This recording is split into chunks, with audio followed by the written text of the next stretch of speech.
বন্ধুরা আমরা এমন একটা জায়গায় পিকনিকটা করছি, তো ছোটো ছোটো আমাদের খেজুর গাছ ভর্তি এখানে। তো দেখুন বন্ধুরা, এই হচ্ছে গাছ, এই গাছের গোড়া। তো এই এতটুকু পরিমাণের গাছ, তো এই এত সুন্দর সুন্দর খেজুর হয়েছে এবং পেকে আছে। তো লোভ আর সামলাতে পারলাম না, সব ছাত্রগুলো চলে এসছে, খেজুর নাড়া দিচ্ছে। দেখুন বাড়ি নিয়ে খেজুর নাড়া দিচ্ছে, অলরেডি মাটিতে দাঁড়িয়ে দাঁড়িয়ে হাত চলে যাবে। এই তো গাছেতে পেকেও আছে, সেগুলো পাড়া হচ্ছে এবং প্রত্যেকটা ছাত্রছাত্রীকে একটা একটা করে দেওয়া হচ্ছে, সকলে খাচ্ছে এবং সকলে খুব আনন্দ উপভোগ করছে। দেখুন কেউ খেজুর পাচ্ছে, কেউ খেজুর গুড়াচ্ছে, আবার কেউ সেই খেজুরের পাতা নিয়েও ওখানে মানে ঠেকিয়ে তুলছে যাতে করে পাকতে পারে। কাঁচাগুলো নষ্ট করবি না, কাঁচাগুলো নষ্ট করবি না।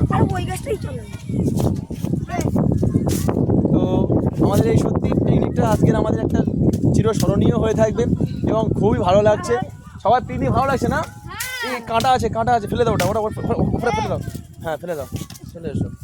দেখুন রাজীবন উঠেছে, এটা কি আশিক উঠেছে, খেজুরটা পাড়ে ওই একটা পাইকে আছে, ওই দুটো এই দুটো পেকে। হ্যাঁ ওই দুটো দে, একটা আমাকে দে।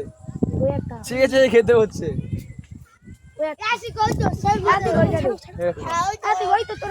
বন্ধু দেখুন পাকা খেজুর, যারা খেতে চাও চলে এসো আমাদের এই ঠিকানায়, উস্তি থানার ঠিক সামনে, একদম মানে প্যারামাউন্ট স্কুলের পিছনে। এত সুন্দর একটা ভিউ। আর একজন দেখো, সে আর লোভ সামলাতে পারেনি, রোহান মোল্লা, সে চলে গেছে ওখানে গিয়ে আবার এই গাছে ঠেকিয়ে তুলছে পারতে। রোহান খেজুর আছে, পড়ছে।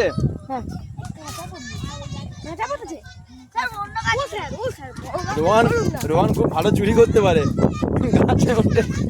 গাছে উঠে চুরি করছে। তো বন্ধুরা লাইক কমেন্ট শেয়ার আমাদের পেজটাকে ফলো। বলো বন্ধুরা লাইক কমেন্ট শেয়ার আমাদের পেজটাকে ফলো করে দেবেন। সেই গাছে যেও না, এখানে বাদ দাও। তো সবাই তাকাও, ভাই দিকে তাকাও। তো আমাদের খেজুর খাওয়ার পর্ব চলছে, অবশ্যই ভালো লাগলে লাইক কমেন্ট শেয়ার একদম। থ্যাংক ইউ বন্ধুরা, সকলে ভালো থাকবেন।